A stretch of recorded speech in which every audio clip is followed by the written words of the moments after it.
Classroom Dynamics is supported by Logitech. As education continues to evolve, so does Logitech Education, your partner in content creation for the classroom. With Logitech's cutting-edge technology, students not only learn, but also become content creators. Whether it's in person or online, Logitech's tools are designed to inspire educators and learners alike. Logitech Education, inspiring the next generation of creators. For more, visit logitech.com/education. Transforming classrooms, one innovation at a time.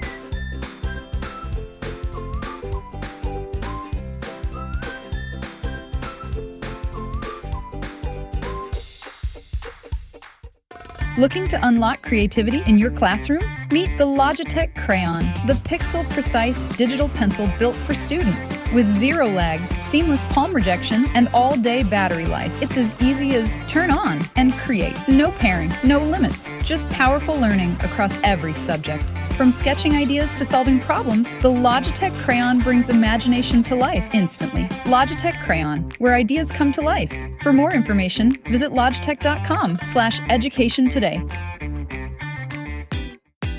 Welcome to Classroom Dynamics Bits and Bytes, the podcast within the podcast where we explore cutting-edge technologies for your classroom.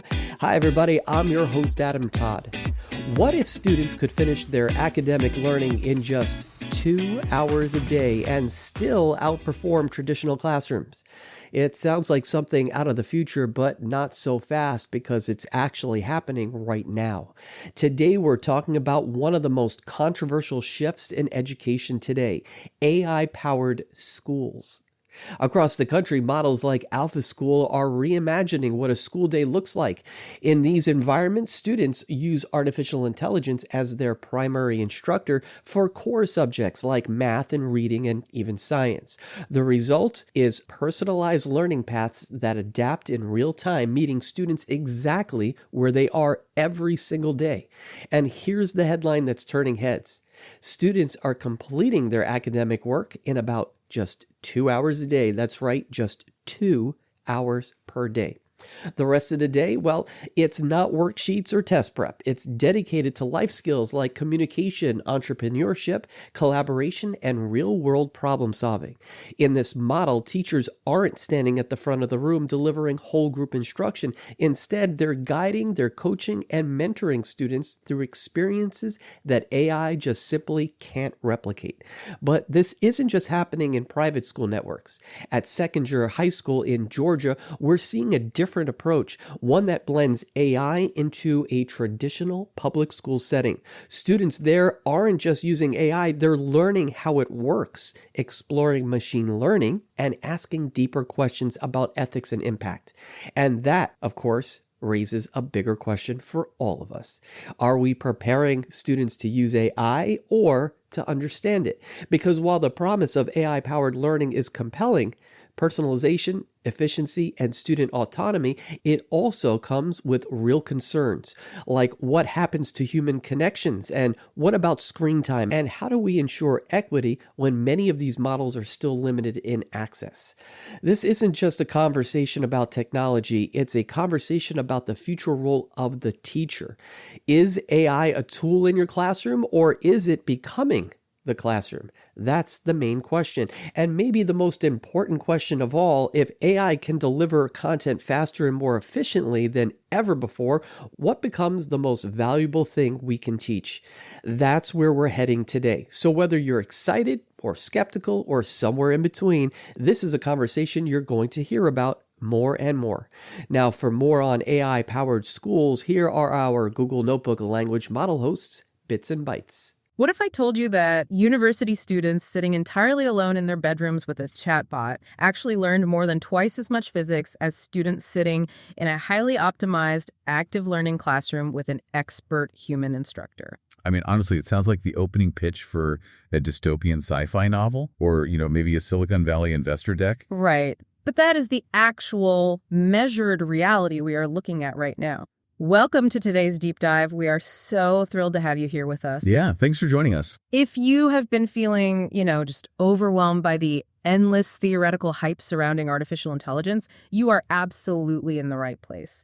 Today, we are ignoring the speculative thought pieces and looking strictly at the hard data of what is happening on the ground in education right this second. And we have a really fascinating stack of sources to guide this exploration.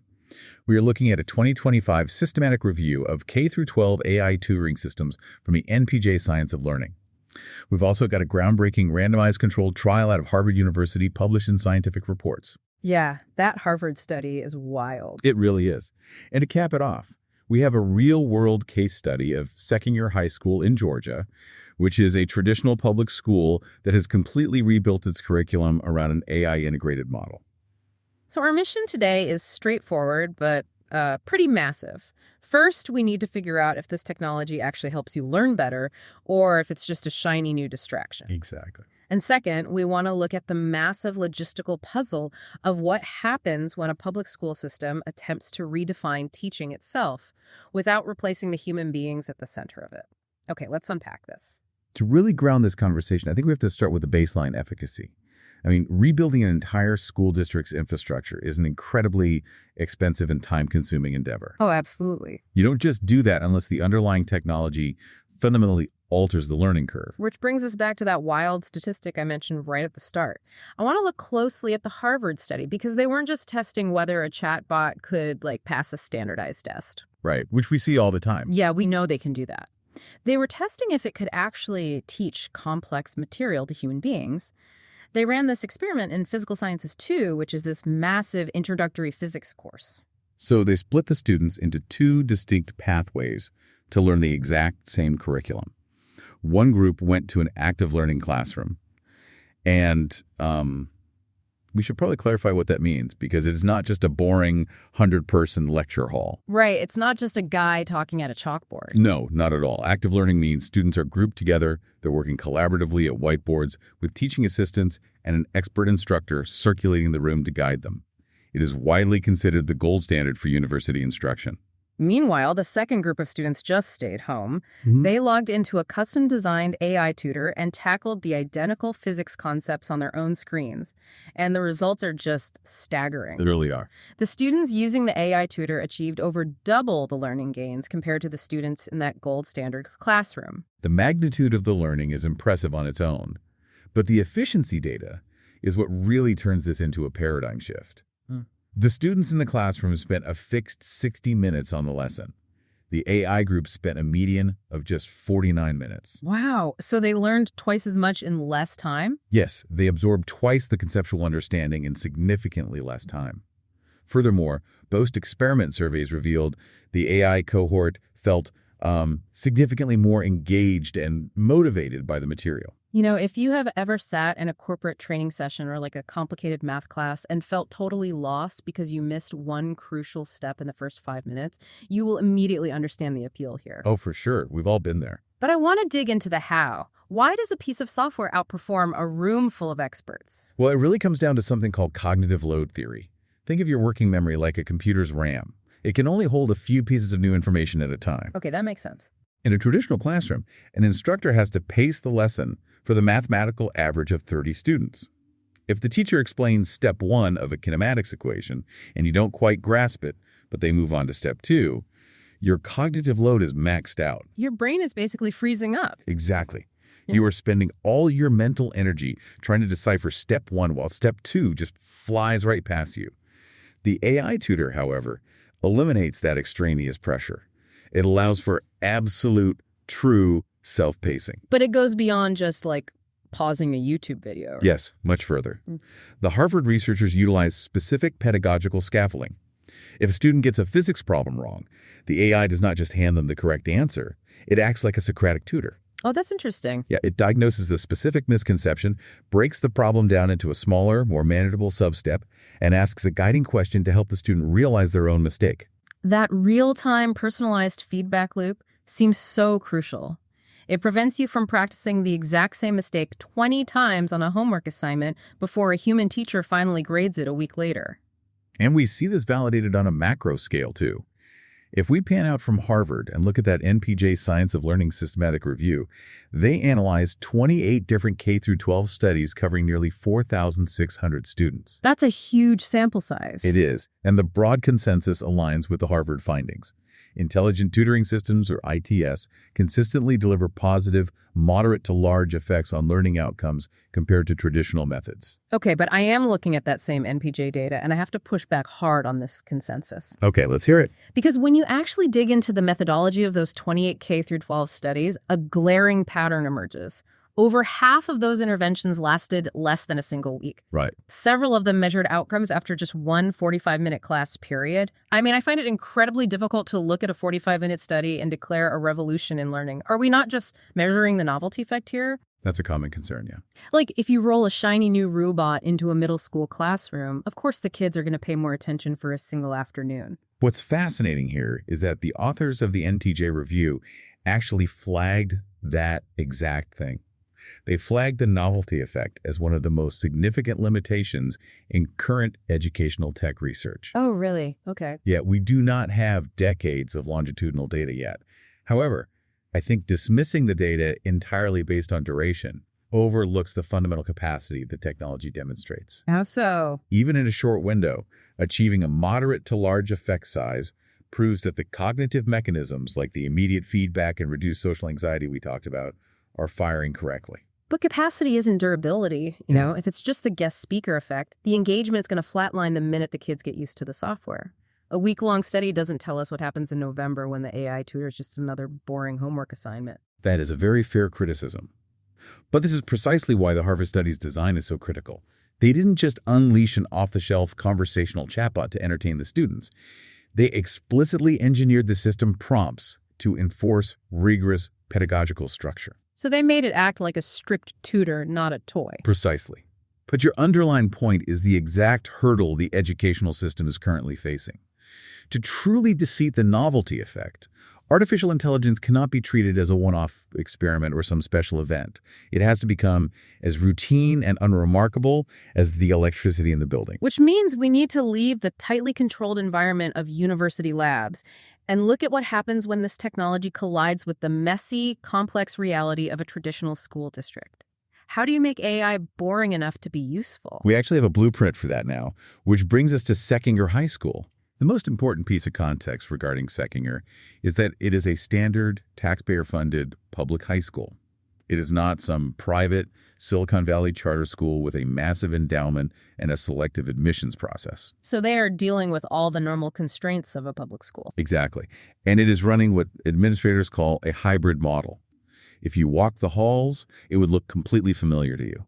Students navigate standard class schedules. Human teachers stand at the front of the room leading instruction. So the football team still practices, the band still plays? Yep, all of that. They have actively rejected the hyper-futuristic model where students just sit in isolation pods staring at screens all day. Okay, so if it looks like a normal school, how are they actually integrating it? So they aren't just sticking kids in a robotics lab for an hour and calling it a day. No, not at all. That's the fundamental shift. Seckinger doesn't view AI as a separate, isolated subject that you only encounter in a computer lab. They treat it as a foundational lens for learning across the entire building. Wow, okay. They are approaching it the same way we approach basic reading comprehension. You need to know how to read to understand a history textbook. Well, at Seckinger, they believe you need to understand artificial intelligence to navigate the modern world. Think about the logistical nightmare of trying to implement that in a public school setting, though. You have a massive variance in student capability. Oh, absolutely. You're going to have some teenagers who are completely overwhelmed by the technology, and then you're going to have 15-year-olds who have been, training their own neural networks in their bedrooms, and they're going to be bored out of their minds. How do you prevent the system from breaking under that disparity? Seckinger addresses that exact bottleneck with a highly structured, tiered exposure model. They refer to it internally as the swim, snorkel, scuba framework. It's a brilliant way to allocate resources and manage cognitive load on a systemic level. Here's where it gets really interesting, because you can immediately see how this framework could be applied to corporate training or literally any large organization trying to adopt new tech. Yes, it's very adaptable. It's like teaching water safety. The first tier is swim. This is the baseline equity layer. Everyone needs to know how to tread water so they don't drown in the future workforce. Every single student, regardless of their interests, gets exposed to fundamental AI concepts woven into their normal classes. Right. So in an English class, for example, a teacher might use an AI tool to help students brainstorm narrative structures. They're teaching them how to craft effective prompts and critique the machine's output. It ensures that no student graduates without a basic, functional literacy of the tools that will dominate their professional lives. Then you move up to the snorkel tier. This is for students whose interest is piqued. The school provides the gear for the kids who want to dip their heads under the water to look around. Exactly. Those are specific, targeted electives, classes focusing on data science or the basics of robotics. And then the school provides the oxygen tanks for the kids who want to explore the deep ocean of machine learning. That's the scuba tier. Yes, the scuba tier. For the students who want to dive into the deep end, Seckinger offers a rigorous 3-course specialization pathway. It starts with Foundations of AI, progresses to AI concepts, which leans heavily into machine learning architectures, and culminates in AI applications. And the output from that scuba tier is just wild for a high school. These seniors aren't just playing with image generators to make funny pictures. They are writing original code, wrestling with massive data sets, and designing applications to solve actual problems. Which is really only possible because the school isn't operating in a vacuum. This entire tiered curriculum was developed in collaboration with major tech companies and higher education institutions. So they have actual industry backing. Right. They built the pathway backward from actual industry needs, ensuring the skills are highly transferable and immediately relevant to the workforce. But, looking at that advanced curriculum brings up a massive red flag for me. If we have public high schoolers diving deep into machine learning models and manipulating big data, who is teaching them about the fallout of what they are creating? That is the million-dollar question. We know from our own sources that the research community is practically ignoring this. It is a stunning oversight in the academic literature. Going back to that NPJ systematic review of 28K through 12 AI studies, not a single one of them included any consideration of AI ethics. Yeah. Zero. None of them. That is insane. Not one. The research community is hyper-focused on whether the technology can bump up a math score by 10%, but they are completely silent on the moral framework required to deploy these systems responsibly. That is a terrifying blind spot. We are handing a generation the most powerful, communicative, and analytical tool in human history. And the research basically says, well, as long as they pass algebra, we're good. Exactly. It's very short-sighted. But from the case study, Seckinger seems to have recognized this gap immediately. They absolutely did. Ethical reasoning is not an afterthought or an elective at Seckinger. It is the spine of their curriculum. Because they integrate AI across all subjects, they have the bandwidth to explore its societal impacts from multiple angles. So what does that actually look like for a 16-year-old on a Tuesday? It looks like critically analyzing algorithmic bias. Students look at real-world examples, like how an AI screening software might unfairly discard resumes from certain demographics, or how predictive policing algorithms can reinforce systemic racism. Oh, wow. So they go deep. They do. They are taught to be critical thinkers, not just passive users. They don't just learn how to build a model. They are graded on their ability to anticipate its unintended consequences. Okay, let me throw a somewhat provocative question at you. If the Harvard study proved that AI can teach facts faster and more effectively, but the systematic review showed nobody's researching the ethics, is Seckinger proving that the human teacher's most vital role is now teaching morality rather than math formulas? If we connect this to the bigger picture, yes, Yeah. That is exactly the point. That is the fundamental realization both the researchers and the practitioners are arriving at. The fear has always been that AI is coming to replace the teacher. Right, the robot replacement anxiety. But that assumes the teacher's only job is the mechanical delivery of information. Artificial intelligence is incredibly good at baseline, individualized instruction. It has infinite patience for drilling physics formulas. Which means the human teacher doesn't have to spend 45 minutes of a 1-hour class just trying to get 30 different kids to understand a single variable. Exactly. Looking for a smarter way to protect and use your tech on the go? The Higher Ground Gear DataKeeper Plus CS is built for action. Work directly from the case without ever removing your device. Stay organized with a built-in storage pocket for accessories, and rest easy knowing you've got serious drop protection designed for real-world classrooms and busy professionals. The DataKeeper Plus CS. Organize smarter, protect better, and work wherever you are. For more information, visit hggear.com today. Looking to spark excitement in your classroom and save time? Head over to Highly Motivated on Teachers Pay Teachers. From engaging lesson plans to creative lab books and test prep tools, these resources are designed to inspire learning and take the planning stress off your plate. Highly Motivated, motivating teaching resources that engage and inspire. For more, search Highly Motivated on Teachers Pay Teachers. Both the Harvard study and Seckinger explicitly state that AI should not replace teachers. When you offload the routine delivery of facts to the AI, you liberate the human educator. They finally have the time and energy to guide higher order, critical, and ethical thinking in the classroom. So what does this all mean? When we synthesize the university data and the public school realities, we were left with a very clear picture of what works and what is incredibly difficult. Yeah, it's definitely a mixed bag. On the success side, the data is undeniable. Personalized, real-time feedback from an AI tutor drastically accelerates learning. And logistically, treating AI as a universal literacy, integrating it across subjects rather than isolating it, that works. Teaching ethical thinking within a scalable public school system works. But the challenges are just as pronounced. For public schools trying to replicate the Seckinger model, the biggest hurdle is the constant need for ongoing teacher training. You're asking veteran educators, some of whom have taught the exact same way for 20 years, to completely reimagine their classrooms. Right, and they have to do it while the technology itself is updating and mutating, like every 3 weeks. Keeping pace with that evolving tech must be so hard. The administrative overhead to support those teachers has to be monumental. It requires a massive cultural shift within the staff to ensure depth of learning instead of just surface-level exposure. Additionally, there is the ever-present challenge, found in both the studies and the school, of preventing the technology from becoming a crutch. Oh yeah, kids are smart, they will find the shortcut. Exactly. If an AI system isn't structured meticulously, like the Harvard prompt was, students will inevitably use it to bypass critical thinking. They will use it to get the answer, not the understanding. Plus, there's the ongoing struggle to balance screen time with actual human interaction. It seems like Seckinger is successfully walking a very dangerous tightrope.